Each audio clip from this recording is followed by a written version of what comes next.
Accessing peace. Existing without violence, with the ability to calmly resolve conflict. Downloading love. An overwhelming, deep, positive affection towards others. Activating liberty. Living your life as you see fit without infringing on the lives of others. Welcome to Peace, Love, Liberty Radio. Online at fppradio.com. I am your host, Darryl W.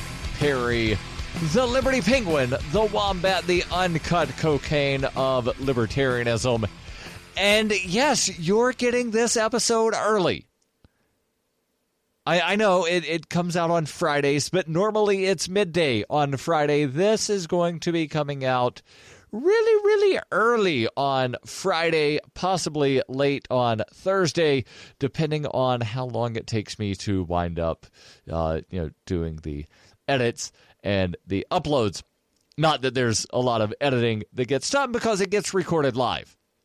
But there is stuff where I have to put in some commercials and then save and then add the tags and et cetera, et cetera. So it takes a little bit of editing time. So again, depending on how long it takes for the edits, you might actually wind up getting this on Thursday, Eastern Standard Time. Yes, that's right, Eastern Standard. We ended daylight shifting about a month ago. And you might be asking yourself, Darryl, why are you recording this on Thursday? Because you don't normally do that. And you're right, I don't, which is why I spent like a minute and a half explaining why it's coming or that it's coming out early. And the why is because on Friday, the day that I'm normally doing this show, I'm actually going to be traveling for most of the day because I'm heading to northern Maine, running a full marathon on Saturday. It's my first official full marathon. I did the hamster wheel, and I talked about this about a month ago when I did the hamster wheel. That was technically an ultra because I went further than 26.2 miles. I wound up going officially 32 miles on the hamster wheel in 6 hours, 8 minutes, and 6 seconds. This weekend, running the Millinocket Marathon in northern Maine, 26.2 miles. And before I get into the Ask Me Anything, and yes, this is an Ask Me Anything episode because it's Friday. And I realize I've not done a proper Ask Me Anything in a few weeks.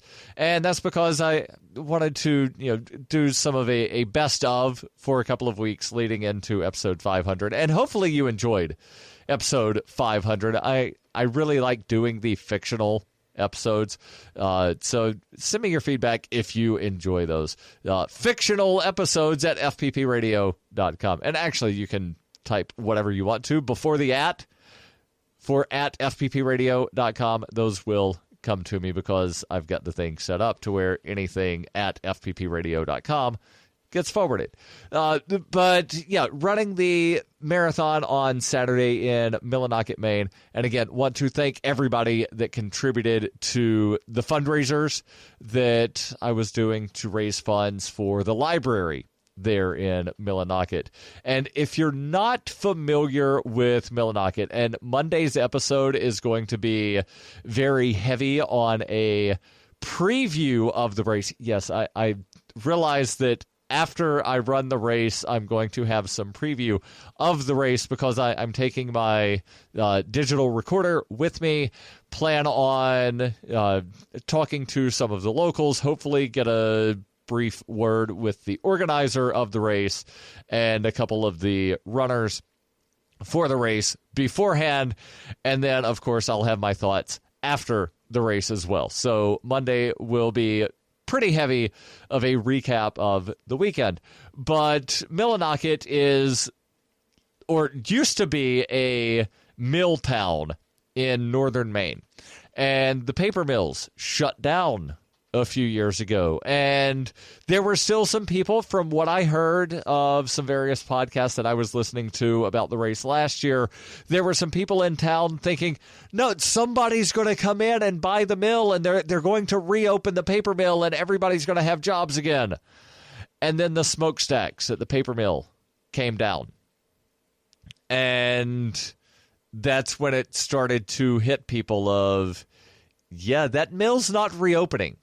There's not going to be a company that comes in and gives everybody jobs again. And it's a very depressed area, depressed economically. Not everybody's walking around sad all the time. But if you're, broke and living in the middle of nowhere, it doesn't take a leap of logic to imagine that somebody might be sad all the time. But that's not what I meant when I said depressed. But anyway, there was a guy, Gary Allen, who created the race, had the idea a couple of years ago, 2015, wanted to go do something nice for this town in the middle of the winter. Now, Millinocket is near Mount Katahdin, which is the end of the Appalachian Trail. And so during the summertime, springtime, early fall, they wind up getting a good bit of tourism because, again, the end of, or beginning, depending on which way you're going. If you're going north to south, it's the beginning of the trail. If you're going south to north, it's the end of the trail. So parts of the year, they do wind up getting some tourism, but not really much in the winter. So Gary Allen had the idea to get some of his friends together and go run a marathon in Millinocket and spend money in the town and wind up giving a little bit of an economic boost to the town. First year, 50 people wound up running either the full or the half marathon. Last year, second year of the race, he actually wound up doing some advertising and organized this thing for more than just a couple of months, trying to find some of his buddies. They wound up having about 700 people. This year, they're expecting over 2,000 people to converge on Millinocket, Maine. It's going to be an experience unlike any other. I am super excited about it. And again, I will do a review and a recap on Monday, and I'll get into answering your questions here in just a moment, because this is the Ask Me Anything episode of Peace, Love, Liberty Radio, because it's Friday, or at least it's the Friday episode coming maybe a little early on Thursday. Stay tuned. This is Peace, Love, Liberty Radio.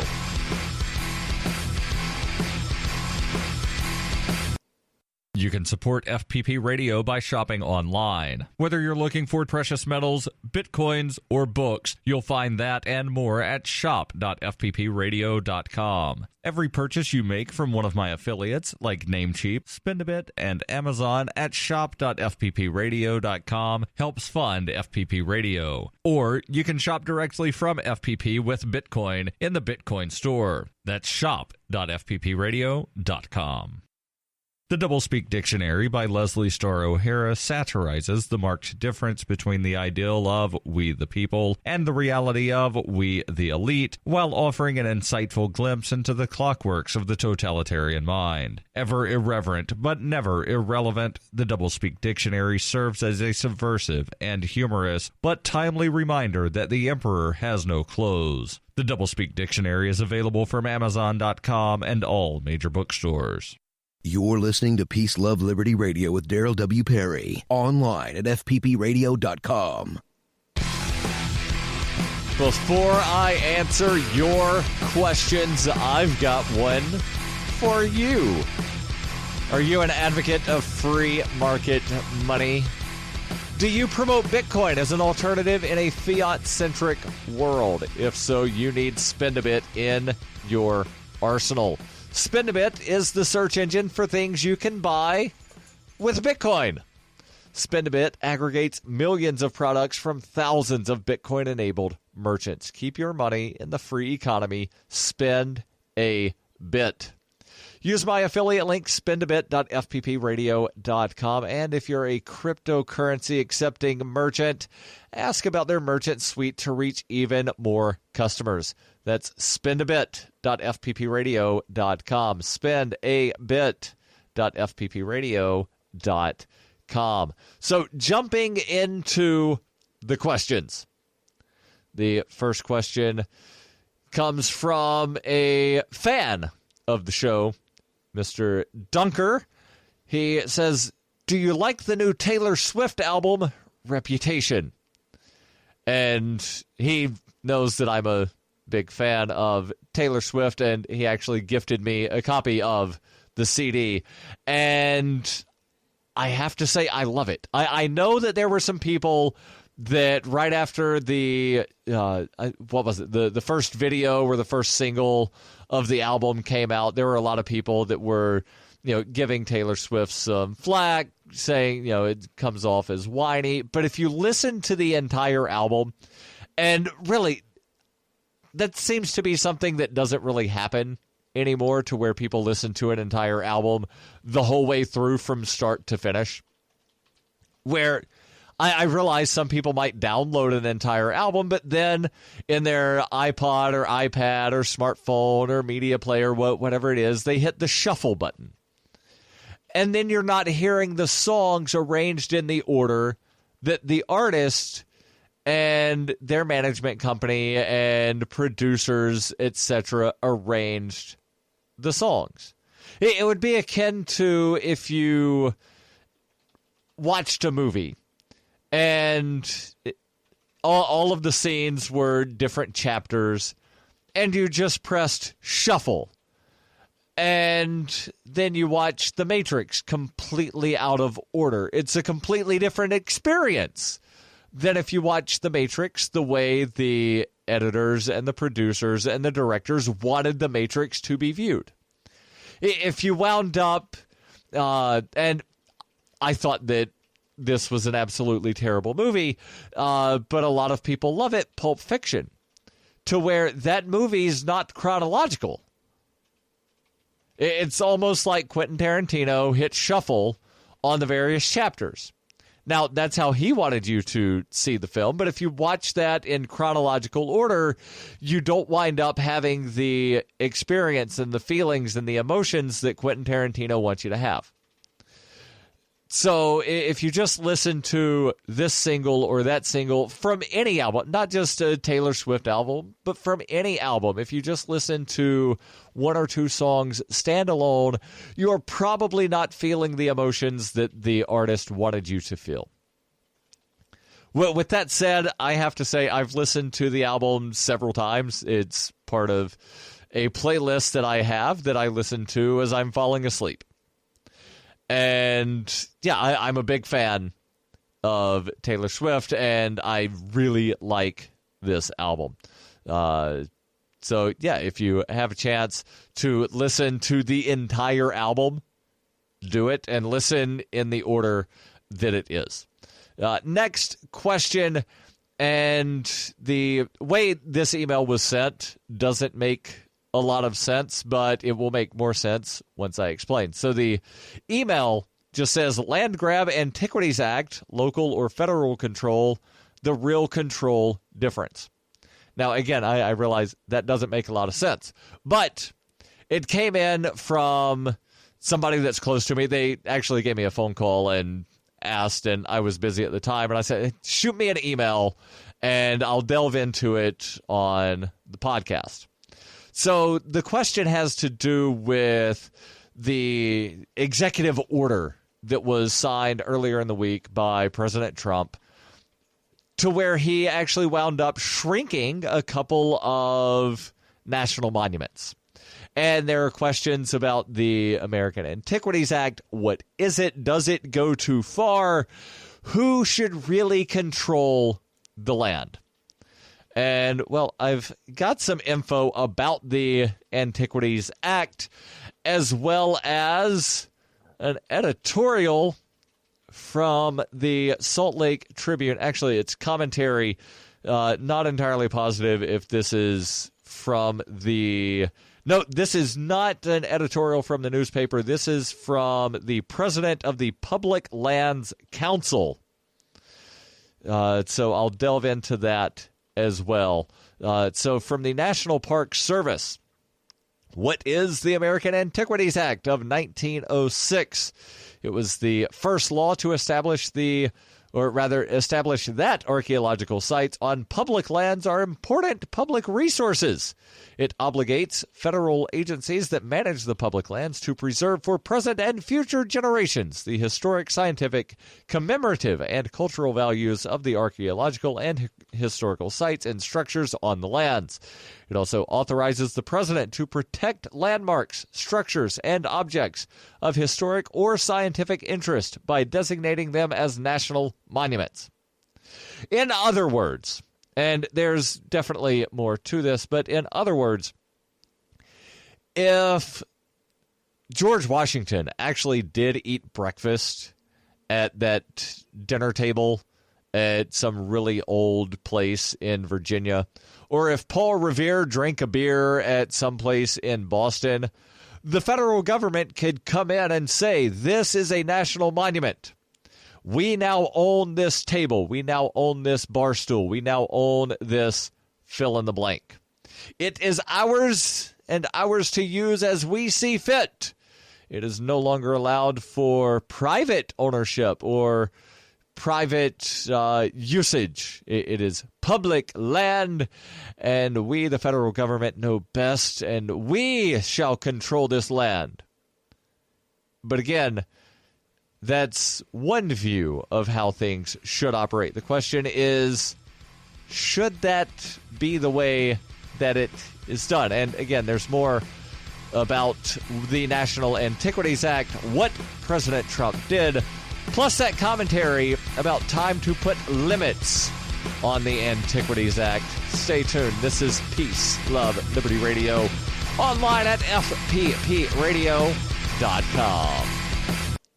In 1999, Darryl W. Perry began a search for traditional values, which led him down a path to the ideas of liberty. He tells the story in A Rebel's Journey, My Path to Liberty. Of the book, Dr. Brian Sovereign says, sometimes it's funny, and sometimes I think it's crazy, but it's always authentic. Ask for A Rebel's Journey wherever books are sold, or visit arebelsjourney.com. Bitcoin Not Bombs is a launching pad for nonprofits and social entrepreneurs into the financial freedom of the Bitcoin economy. Bitcoin Not Bombs offers premium publicity campaigns designed to facilitate an organization's adoption of Bitcoin as a payment system and to fully capitalize on that decision in their fundraising efforts. Bitcoin Not Bombs is fully committed to being the hub of the nonprofit sector of the Bitcoin economy, maximizing the potential cross-promotion of all our clients and commercial partners. To learn more, visit bitcoinnotbombs.com. Hey, this is Adam from the ANCAP Barbershop. You're listening to Peace, Love, Liberty Radio with Darryl W. Perry. Hey, welcome back to Peace, Love, Liberty Radio, online at fppradio.com.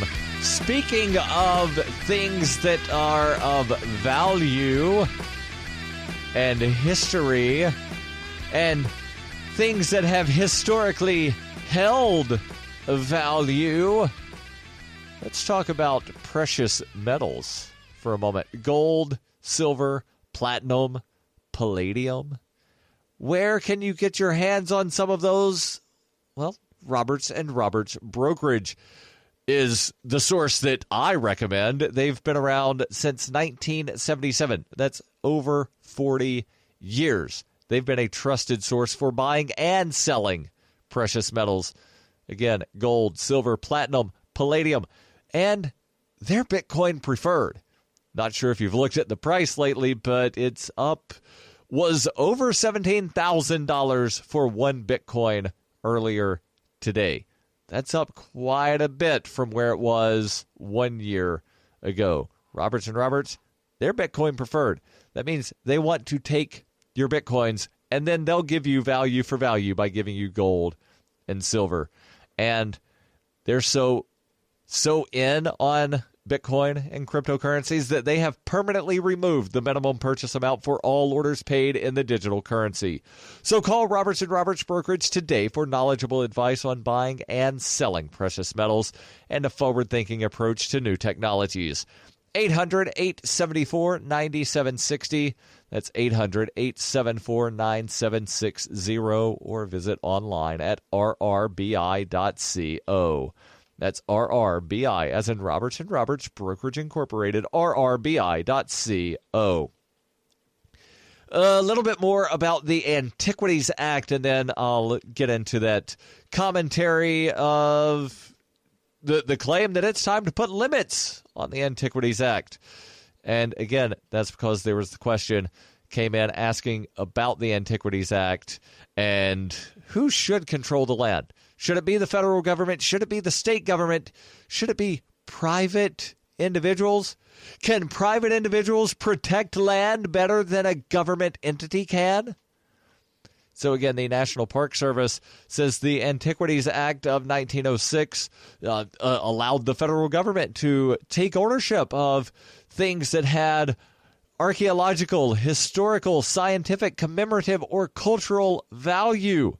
The act grew out of concerns that development over the course of the last quarter of the 19th century for the preservation of America's archaeological sites and artifacts and information that they contain.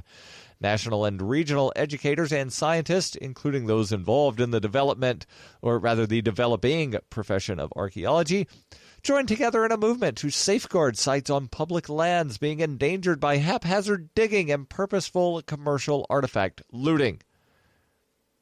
After a generation-long effort on June 8, 1906, President Teddy Roosevelt signed the Antiquities Act into law, thus establishing the first general legal protection of cultural and natural resources in the United States.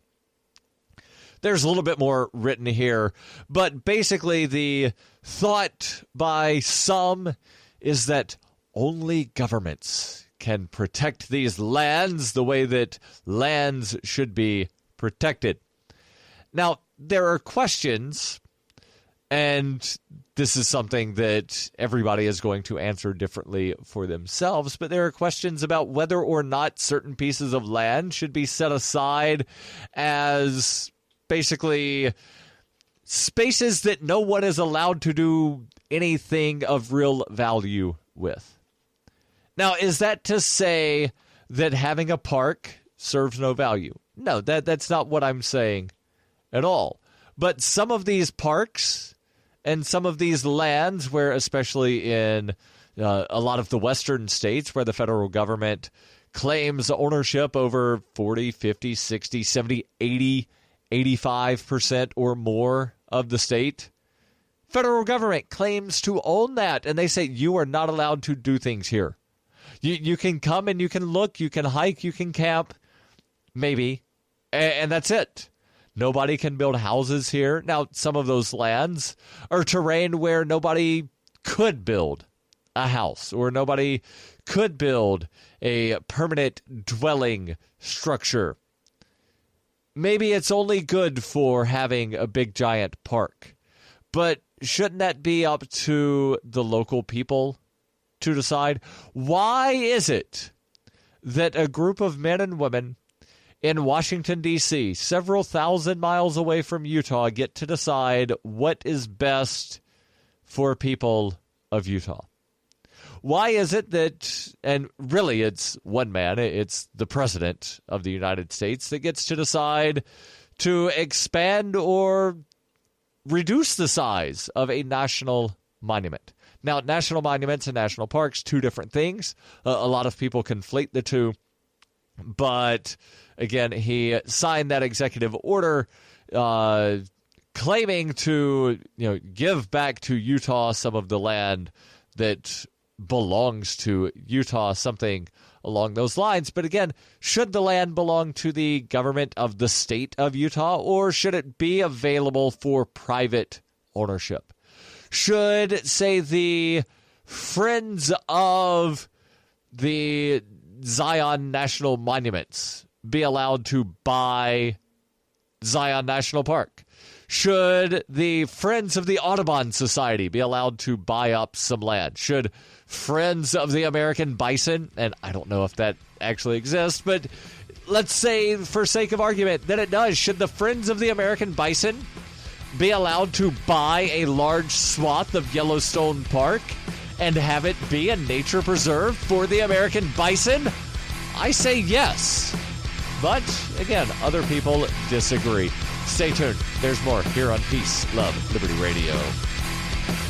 Cell 411 is a free app for Android and iOS that replaces government-controlled 911. Cell 411 allows you to preset a group of friends or private organizations to show up in any emergency. Cell 411 is a nightmare for the state because it proves their so-called services aren't needed. Cell 411 has had thousands of installs, and of course it's covered by the BIPCOT no government license. Cell 411 because your friends won't shoot you when you're in trouble. Without the government, who would build the emergency services? You and Cell 411. Get it today at getcell411.com. That's getcell411.com. When you hear the word lobbyist, you probably think about greedy corporations, but not all lobbyists are the same. Some are fighting for the freedoms you hold dear. Liberty Lobby LLC is doing just that in New Hampshire, working hard to represent you, not some special interest group. You can help by going to libertylobby.info, where your contribution will give us the tools we need to ensure that your voice is heard. Visit libertylobby.info today to find out more. You're listening to Peace, Love, Liberty Radio with Darryl W. Perry, online at fppradio.com. Welcome back to Peace, Love, Liberty Radio, online at fppradio.com. Going to jump in to this commentary in the Salt Lake Tribune, again written by the president of the Public Lands Council. He writes, with the eyes of the nation on Salt Lake City today for the White House's announcement on the Bears Ear and Grand Staircase Escalante National Monuments, the political conversation is following a predictable course.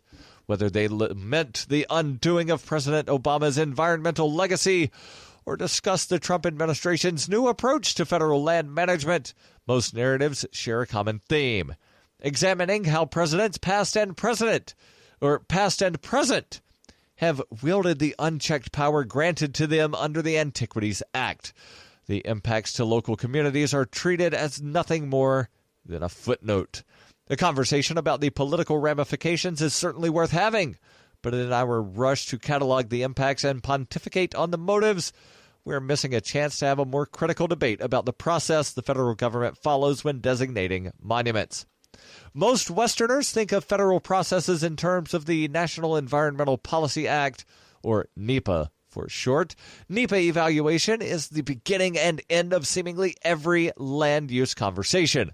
The Antiquities Act is a glaring exception to that rule. A mere 4 paragraphs of vaguely worded text, the act was used to lock up over 500 million acres of land and water in the last administration alone, without any consultation process whatsoever. If other federal land management decisions were made in such an arbitrary manner, the environmental community would be screaming bloody murder. Environmental groups routinely slam administration officials for not soliciting public input on a wide range of federal land issues, from wildlife management to forest fire prevention. National monument designations have been exempted from their crosshairs because the lack of a formal, transparent process typically does wonders for their agenda. Previous presidents repeatedly used the Antiquities Act to designate massive swaths of land, ignoring original congressional intent that monuments be the smallest area compatible with conservation objectives. No mechanism exists to hold executives accountable when they stretch the definition of smallest area to the limits of credulity or redefine conservation objectives to suit their preference. Nowhere, he writes, has the impact of such overreach been felt more intensely than right here in Utah, where presidents have locked off millions of acres in the past 25 years. A victory for activists in downtown Portland or New York City, monument designations are often a death sentence to rural communities. There's more. The link will be in the show notes. That's it for today. I'll be back on Monday with that review and preview of Millinocket.